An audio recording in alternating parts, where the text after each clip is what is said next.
안녕하세요. 분노조절 상담사 강의를 맡게 된 박지만입니다. 우리가 현대사회에서 분노를 조절하는 것이 상당히 힘들고 어려워서 많은 사건들이 일어나고 있는데요. 우리가 분노조절 상담사 이 과정을 통해서 여러 우리가 이웃들 또 지역사회에 있어서 상담사로서 많은 역할을 기대해 봅니다. 분노조절 상담사는 총 25강으로 되어 있고요. 그 25강에 대해서 우리가 같이 알아보는 시간을 갖도록 하겠습니다.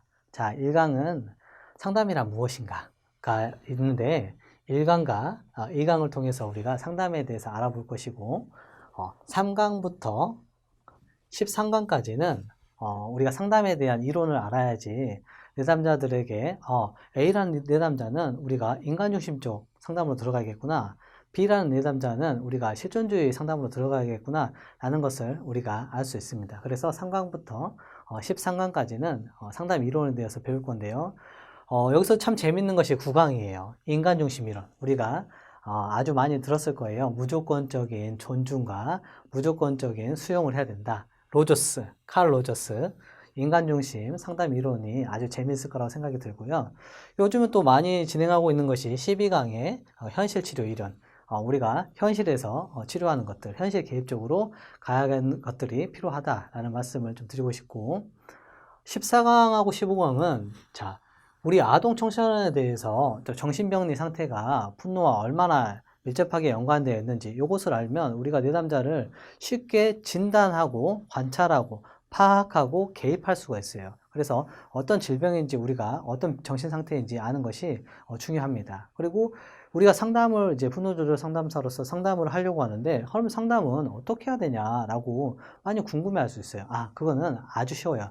저를 16강부터 17강까지 상담에 대해서 따라오신다면 이렇게 하는 것이 상담이구나 라고 생각을 하실 거예요. 그래서 16강은 상담의 진행 과정 초기 어떻게 해야 되는지, 그리고 17강은 중기와 말기 종결을 어떻게 해야 되는지, 그리고 18강부터 우리가 21강까지는 자, 분노 상담 기법이라든지 분노를 또 이해하는 시간을 갖고, 또 분노와 또 부모의 역할은 어떻게 해야 되는지, 그러면 분노가 생겼을 때는 감정 코칭을 어떻게 해야 되는 거예요? 라고 하는 것들에 대해서 감정 코칭은 22강부터 23강까지 준비를 했고, 요즘 살다 보니까 성격 장애를 가지신 분들이 상당히 많을 것 같은데 상담사로서 참 궁금한 점이 많이 있습니다 라고 생각할 수도 있어요. 그래서 제가 A군, B군, C군 성격 장애에 대해서 준비를 해봤습니다. 전체적인 커리큘럼이 상담 이론과 어떤 분노 상담에 대한 기법, 그리고 성격 장애 상담을 어떻게 하는 방법에 대해서 알차게 구성되어서 이 분노 조절 상담사를 배우고 나면 아주 고급 상담사가 되어 있으실 거라고 제가 확신을 드립니다. 자, 1강 상담이란 무엇인가에 대해서 우리가 같이 알아보도록 하겠습니다.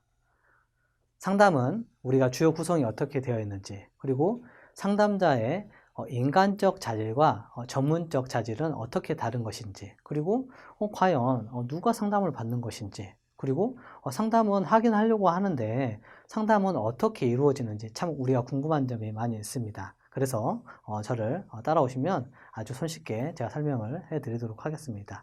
먼저 상담의 뜻이에요.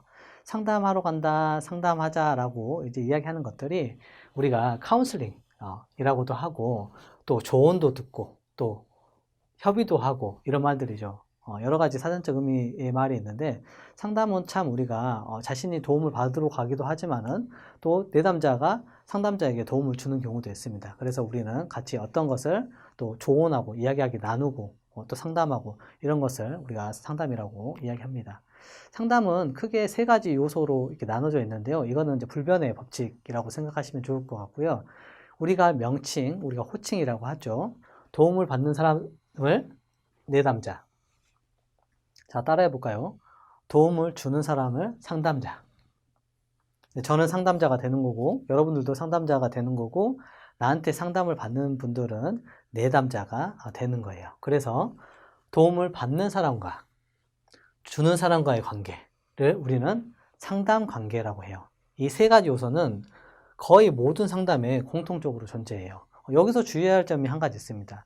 주의해야 될 점은 뭐냐면 우리가 상담자와 내담자와의 관계에서 이중관계를 맺으면 안 돼요. 이중관계라고 하면은 우리가 상담하고 내담하고 이렇게 상담을 하는 관계이지 어떤 영화를 보러 간다든지 어떤 2차적 이득을 얻기 위한 관계는 아닌 거죠. 그래서 윤리적으로 우리는 이 상담자와 내담자 관계를 잃어버리면 안 된다라는 말씀을 제가 드립니다. 가장 특이한 상담은 뭐냐면 프로이드의 자기 분석입니다. 자기 분석이 뭐예요? 라고 이제 물어보는 경우가 있어요. 상담사들은 저도 그렇지만 자기 분석을 위해서 상담을 받으러 다녀요. 아, 내가 지금 현재 어떤 상태에 있는지, 내가 미해결 과제가 괴로움이었어, 열등감이었어, 그 열등감이 현재 어디쯤 와 있는지, 대인관계에서 불편함이 없는지, 내가 상담을 할 때 내담자에게 역전이가 일어나지 않는 건지, 그거에 대해서 계속 자기 분석을 받게 돼요. 그래서 상담을 지속적으로 공부하시는 분들에게 추천해 드리고 싶은 것은 뭐냐면 자기 분석이 필요하다. 왜냐하면 나를 먼저 알아야지, 내가 어떻게 내담자에게 반응하고 어떻게 상담이 들어가는지 알아야지만이 우리가 상담을 효율적으로 흔들리지 않고 할 수가 있어요. 내담자가 상담자에게 와서 막 흔들어요. 흔들면 상담자가 이러쿵 저러쿵 흔들리면 좋진 않겠죠. 그래서 상담자는 자기 분석, 자기 이해를 가장 잘 알고 있어야 된다라고 하고요. 뭐예요? 내담자를 더 잘 이해하기 위해서예요. 아, 상담자가 상담을 한 번도 못 받았는데 어떻게 상담을 할 수가 있겠어요? 상담을 하러 가면서의 그 떨림, 그 두려움, 그 긴장감, 아, 내가 어떻게 말을 해야 될까? 아, 나한테 오는 내담자들도 이런 마음이겠구나 라고 이야기하는 거예요. 아, 내가 지금 이렇게 갖고 있는 심리적 문제를 저 내담자도 해결하고 싶구나. 전 이걸 이야기하는 거예요. 이 마음을, 우리가 이심전심이라고 이 마음을 알아야지만이 이 내담자를 더 잘 이해할 수 있을 거라고 저는 생각이 듭니다. 자, 우리가 세 가지 카테고리로도 나눌 수 있는데, 자, 보통 사람, 상담자 역할자, 그리고 전문적 상담자. 우리가 가려고 하는 지금 방향은 전문적 상담자입니다. 보통 사람들은 다른 사람들 말을 잘 들어줘요. 그랬어. 맞아. 맞아. 그냥 이렇게 그냥 그거에 대해서 이야기를 하는 거예요. 그러면 상담자 역할자는 뭐냐면 충분한 인생 경륜이 있는 거예요. 그렇구나. 그건 이렇게 하면 좀 될 것 같은데. 그건 곧 지나가. 라고 이야기해 줄 수도 있고. 하지만 전문적인 상담자는 우리 같은 사람들을 전문적인 상담자라고 하죠. 전문적인 지식과 구체적인 생각을 가진 사람들을 전문적인 상담자다. 우리는 전문화된 지식을 앞으로 우리가 배울 사람들이고 배워가는 과정에 있어서 우리가 구체적인 생각을 가지고 있기 때문에 우리는 전문적 상담자로 거듭나야 된다 라고 말씀드리고, 이 과정을 끝마치시면 전문적인 상담자가 될 수 있으실 것입니다. 자, 도움의 전문성과 성공 가능성을 보게 되는데요. 보통 사람들은 여기에요. 그 다음에 상담자 역할자 하는 분들은 어디까지예요? 여기까지예요. 그 다음에 우리는 이론과 구체적인 생각을 할 수가 있어요. 그러면 여기서 여기가 와 있는 거예요. 얼마나 많은 차이가 나요. 중요한 것은 우리가 이론을 배우고 구체적인 것을 이 내담자가 어디에 좌표에 있는지 아는 것이 전문적인 상담자다라고 이야기할 수 있습니다. 그래서 상담의 주요 목표를 우리가 갖게 돼요. 1차적 목표와 2차적 목표를 갖게 되는데, 1차적 목표는 뭐냐면 심리적으로 불편이나 증상을 경감시켜 주는 것이에요. 물어보는 거예요. 지금 어떤 점이 가장 힘드신가요? 어떤 문제를 해결하고 싶으신가요? 라고 물어보는 거예요. 내담자랑 상담자랑 합의해서 우리가 1차적 목표를 우리가 수립하는 것이 가장 중요하다라는 말씀을 드리고 싶고, 2차적 목표는 뭐예요? 자신이 가지고 있는, 내담자는 충분한 자발성이라든지 치료성을 가지고 있어요. 그래서 수많은 가능성과 뭐예요? 자, 포인트, 별표. 잠재력을 발휘할 수 있도록 우리가 인격적으로 성숙할 수 있도록 상담자가 도와주는 거예요. 난 상담자, 넌 내담자, 넌 내 말을 듣고 따라와야 돼. 이런 권위적인 관계가 아니라, 자, 동등한 관계에서 시작을 하는 거예요. 자, 동등한 관계에서 우리가 시작을 해서 가능성과 수많은 잠재력을 깨울 수 있게끔 상담자가 만드는 것이 참 중요하다라는 말씀을 제가 드립니다. 그리고 첫째는 우리가 상담사의 전문적 자질에서 상담 이론에 대해서 우리가 알아야 돼요. 이 12가지, 13가지 이론에 대해서 우리가 알아야지만이, 현재 이 사람은 상당한 우월감과 열등감을 가지고 있습니다. 그랬을 때, 이 사람은 아들러의 개인 심리학 이론에 비추어 보니까 상당한 주요 개념이 맞고 이 이론이 맞겠다라고 들어가시면 돼요. 그리고 상담을 효율적으로 진행하는 방법과 절차에 관해서 우리가 상담을 구조화한다고요. 그래서 상담을 구조화하는 데 있어서 참 우리가 알아야 될 것 같고, 셋째는 실제 상담을 하면서 여러 가지 실습하는 훈련이 상당히 필요해요. 내가 하면서 실수도 해보고 내가 긴장도 해보고 하는 것들이 참 중요하다. 그래서 상담자들은 우리가 수련을 받는다고 해요. 그래서 상담에서 수련을 받는 것들이 참 중요하다. 결코 우리가 함부로 할 수 없다라고 말씀을 제가 드립니다. 상담 이론에 관해서 이해해야 되는데요. 역할과 기능이라고 하죠. 상담 이론을 통해 내담자가 처한 어떤 심리적 좌표, 제가 말씀드린 것처럼 현재 내담자가 하고자 하는 좌표는 여기예요. 여긴데 상담자가 봤을 때는 현재 여기 와 있는 거예요. 그러면 이 사람을 여기까지 이끌어줘야겠구나 라고 하는 분들이 전문 상담자다. 히스토리 탐색과 함께 어느 정도 좌표에 와 있다. 이 사람을 이 좌표까지 이끌어야겠다 라고 하는 것들이 우리가 전문적인 자질이 필요하다라고 말씀을 드리고, 상담 이론의 목적은 뭐냐면 인간의 부조금 혹은 이상 행동을 체계적으로 기술하고 그 발생 이유나 과정을 우리가 예측하고 만드는 것이 목적이에요. 그래서 아주 오래전부터 이 이론이란 게 만들어진 거예요. 그래서 이 이론을 모르고서 상담을 한다는 것은 참 어려운 현실이다. 그러기 위해서는 이론을 꼼꼼하게 우리가 배우고 외워야 되고 학습하고 훈련해야 된다라는 말씀을 제가 드립니다. 그리고 상담 이론의 주요 내용은 뭐냐면, 자, 인간에 대해서 기본적 관점에 관한 내용이에요. 내가 지금 분노 조절 상담사를 우리가 수강하고 있는 과정에서 내가 지금 하나의 인간을 어떻게 바라보고 있는지, 어떻게 그 인간의 고뇌에 대해서, 희노애락에 대해서 생각하고 있는지, 깊게 사색하고 있는지, 이런 것들이 중요한 거예요. 그래서 상담자는 일상생활에서 항상 훈련이 필요하다. 어떤 훈련? 상담사의 훈련. 인간을 대할 때 상담사의 훈련이 필요하다라고 해서 지금 1강 우리가 상담사 훈련을 지금 시작하고 있습니다. 두 번째는 아까 말씀드린 것처럼 사람이 정상과 비정상이 있고 이상행동과 정상행동이 있는데 정신병리 발달 과정에 대해서 우리가 알아야겠죠. 그리고 이 정신병리 과정을 일으키는 사람들을 구체적으로 어떻게 우리가 변화를 일으키는지, 요거에 대해서 같이 또 우리가 전문적인 자질을 가지고 있어야 될 거라고 생각이 듭니다. 자, 상담의 진행 과정은 초기와 중기와 우리가 종결 단계로 나눌 수 있는데요.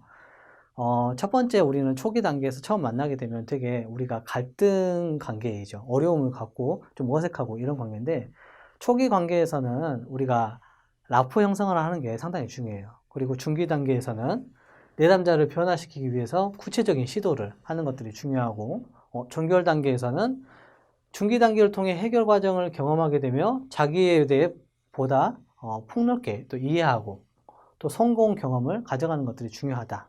그래서 상담은 원래 총 10회기로 기본 세션이 되어 있어요. 10회기인데 주 1회기 해서 1회기 진행할 때 50분 상담을 원칙으로 합니다. 하지만 우리가 중요한 건 뭐냐면 첫 번째도 내담자 중심적, 두 번째도 내담자 중심적, 세 번째도 내담자 중심적이에요. 내담자가 돈이 좀 경제적으로 어려워요. 저는 10일에 한 번씩 받고 싶습니다 라고 이야기를 했어요. 그랬을 때는 상담자가 그러시군요. 좀 어려운 환경이 좀 있으신 것 같네요. 10일에 한 번씩 하도록 하죠 라고 갈 수 있다는 거예요. 나는 원칙에서 일주일에 한 번씩 50분을 배웠으니까 해야지 라고 생각하기보다는 항상 그 상황에 맞춰서 융통성 있게 내담자 중심적으로 가는 것들이 필요하다라고 제가 말씀을 드립니다. 자, 상담 면접의 진행 방법, 문제 유형별 상담 방법 이렇게 있는데, 대화를 통한 이제 문제 해결 방법이 있어요. 우리가 상담자와 내담자 간의 언어 상담을 통해서 이제 할 수 있는 방법이 있고, 또 문제 유형별 방법이 있죠. 구체적인 방법은 내담자 호소하는 문제, 내가 너무 지금 대인관계에 있어서 지나치게 이제 공황장애와 스트레스와 이런 불편감을 가지고 있어요. 그거에 따라서 우리는 상담의 성질이 약간 달라질 수 있어요. 언어로 해야 되는지, 언어가 너무 힘들어요. 너무 힘든데 계속 내가 어떠셨어요? 잘 지내셨어요? 괜찮으세요? 라고 우리가 물어보면은 그 내담자는 너무 싫어하겠죠. 그랬을 때는 우리가 미술치료라든지 놀이치료라든지 나이에 국한되지 않고 활용한다면 좀 더 릴렉스하게, 상담자가 가져야 될 것은 좀 릴렉스한, 천천하게, 편안하게 하는 것들이 중요할 수 있다라는 말씀을 제가 드립니다. 상담 실습 훈련과 경험 별표.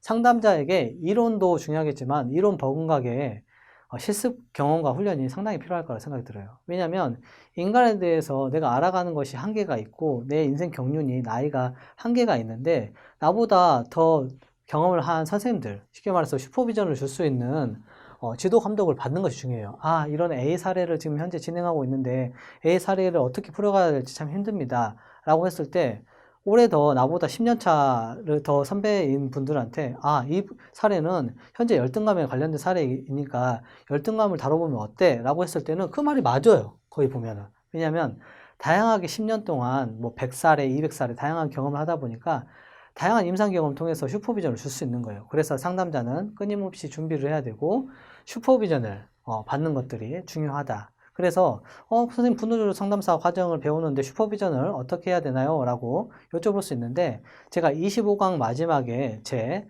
메일 주소를 준비해 놓았습니다. 그래서 상담을 하는 동안 어려움이 생기는 것 그리고 좀 슈퍼비전이 필요하다라고 생각했을 때는 저한테 메일로 문의를 주시면 제가 성심성의껏 답변을 해드릴 수 있도록 할 테니 걱정하지 않으셔도 될 것 같습니다. 그래서 선배 상담자들에게 지도받는 이 훈련 과정이 아주 디테일하게 중요하다라는 말씀을 제가 드립니다.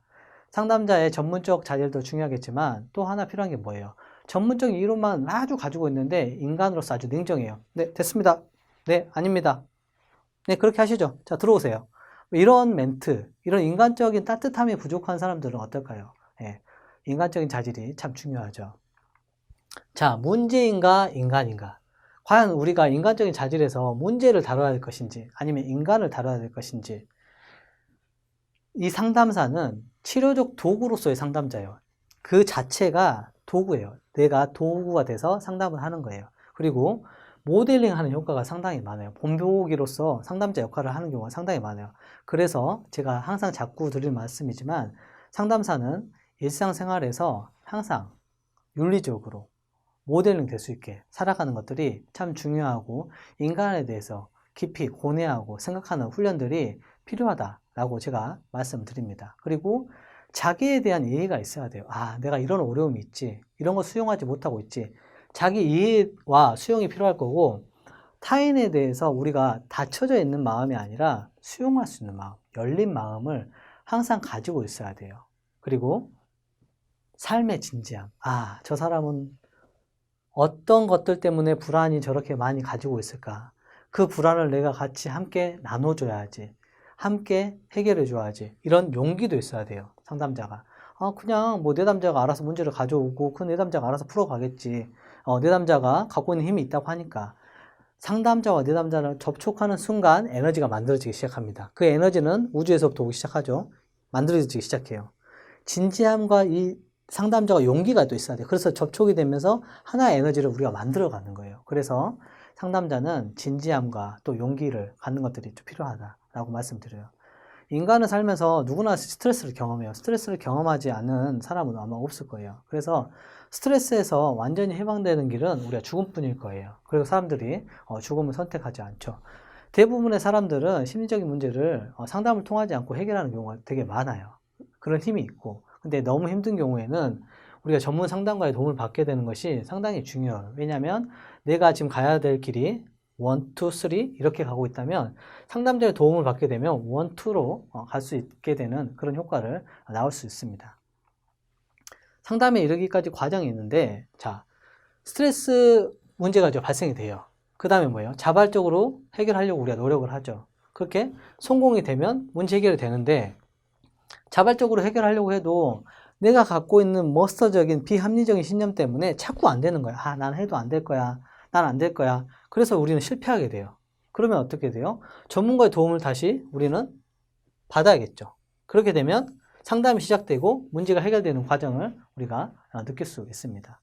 그리고 상담은 시간 경과에 따라서 우리가 분류할 수 있는데요. 자, 1, 2개월 이내에 문제에서 벗어난다면 일시적. 자, 3개월 이상 문제가 지속되면 뭐예요? 지속적인 문제예요. 이 지속적인 문제들은 뭐냐면 오랫동안 가져왔던 문제들일 수 있으니 분명히 내담자뿐만 아니라 내담자의 가족 히스토리를 탐색해서 가계도, 우리가 말하는 가계도. 자, 아빠, 자, 엄마, 그리고 또 아들, 그리고 또 아들. 2세대죠. 또 그 다음에 3세대. 자, 어머니, 아버지, 어머니, 그리고 이쪽으로 가서 아버지, 또 어머니. 이렇게 그리면서 3세대를 그려서 나이가 현재 어떤지, 직업은 무엇인지, 공무원인지, 관계는 현재 친밀한지 아니면 갈등 관계인지. 자, 친밀한 관계는 선으로 긋고, 자, 갈등 관계는 우리가 이렇게 곡선을 긋습니다. 이런 가계도를 그려보면서 우리가 그 관계의 히스토리를 파악하는 것들이 중요하다라는 말씀을 드리고 싶고요. 자, 심각성 정도에 따른 분류예요. 어떤 거예요? 회사에서 이제 해고를 당해 실의에 빠졌다. 이런 거는 이제 상황적 문제죠.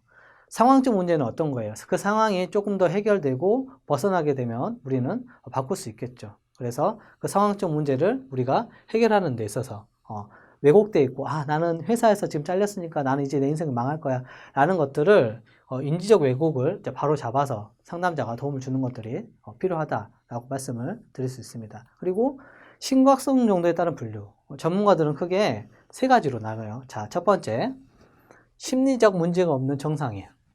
자, 둘째, 신경증적인 문제를 겪는 사람. 자, 셋째, 정신증적인 문제를 갖는 사람. 자, 우리가 신경증적인 문제를 겪는 사람분들이 많은 내담자들이 이제 많이 오세요. 세 번째는 정신증적인 문제를 가지는 분들은 본인의 문제를 본인이 문제가 없다고 생각해요. 그래서 두 번째 신경증적인 문제를 겪는 분들이 많이 이제 오시는 경우가 있어요. 그래서 이 두 번째 분들의 포커싱에서 우리는 많은 것들을 준비해야 된다. 세 번째 분들이 온다면 내가 관여를 할 수 없고 더 이상 내가 치료를 할 수 없을 때는 리퍼, 다른 상담자에게 연결을 한다든지 아니면 좀 더 정신과에 좀 내방할 수 있도록 권유하는 것들이 필요하다라는 말씀을 제가 드립니다. 신경증적 상태는 어떤 거예요? 자, 우울하고 우리가 가장 많이 표현되고 있는 게 우울. 우울은 뭐냐면 에너지가 내 탓으로 심리적으로 내 쪽으로 기인하는 게 우리가 우울로 작용한다고 합니다. 내 탓이야. 제대로 자기 주장을 못하고 내 탓이야. 내 것으로 오는 것이 우울. 그리고 불안, 공포 이런 것을 통해서 우리가 의기소침이 되고 무기력하게 되고 이렇게 되죠. 신경증적 상태. 그리고 심각성 정도에 따른 분류. 정신증적 상태는 뭐예요? 현실에 대한 지각이 심하게 왜곡되어 있어요. 나는 지금 분명히 이거를 봤을 때 이해할 수 있는 상황인데 전혀 다른 이야기를 하고 있는 거예요. 심하게 이제 왜곡되어 있는 경우. 그리고 행동적인 측면에서 막 이렇게 막 기이한 막 행동을 하는 거예요. 막 이렇게 뭐 어려운 행동, 이런 행동을 하는 거죠. 그리고 저 나무 보고 저 귀신인가요? 귀신 같아. 저 귀신이 서 있는 것 같아. 이런 우리가 기이한 행동. 그리고 친구가 안녕 뭐 이야기하는데 하하하하 웃는다든지 이런 기이한 행동을 하는 것이 정신적 상태다라고 말씀을 드릴 수가 있습니다. 또 심각성 정도에 따라서 우리는 자 제가 말씀드린 것처럼 신경증적 문제를 겪는 사람들을 우리가 내담자 그리고 정신적 문제를 가진 사람들은 우리가 환자로 불리는 경우가 참 많아요. 그래서 신경증적인 문제를 갖는 사람들은 내가 조금 열등감이 많구나. 내가 자신감이 결여되어 있구나. 내가 자존감이 낮구나 라고 알아요. 문제를 인식하고 있어요. 하지만 정신적 문제를 가진 사람들은 자신의 문제를 스스로 인식하지 못해요. 이랬을 때는 상담자가 이야기를 통해서 그런 부분은 좀 기이한 현상을 갖고 있네요. 환시 증상을, 환축 증상을 가지고 있네요. 환상을 가지고 계시네요. 라고 하고 우리가 직면을 해줘야 돼요. 그 문제에 대해서 다룰 수 있게끔. 그리고 가족들, 보호자들에게 정신적 문제를 가지고 계신 분들에게는 알려주는 것이 바람직하다라고 말씀을 드립니다. 자, 상담에 대해서 우리가 1강에 대해서 배웠는데 아주 쉬워요.